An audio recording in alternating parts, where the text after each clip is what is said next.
Good morning sir, tapos na po ang inyong leksyonan ng manok from Thailand. So ito yung request ninyo na tatlong pan. Ito yung center na angat, may hawakan. Ito yung una. Ito yung pangatlo. Ayun yung pangalawa, nasa gitna. Okay? Then ito yung mechanism natin kung paano tumatakbo yung tuhugan.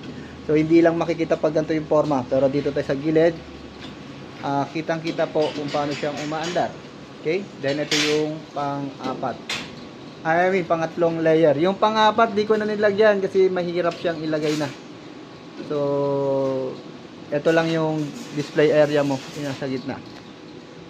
Mahirap na ilagay dun sa taas. Tapos, tinanggal ko yung cover dito para hindi mahirap maglagay ng skewer. Ano mo nga yung skewer? Patong mo. Yeah. So, ganyan lang po yung paglagay. Yun. Yun. So, ganun lang po. Okay? Pwede nyo na po ito ipa-pick up kung okay na yung pwesto ninyo.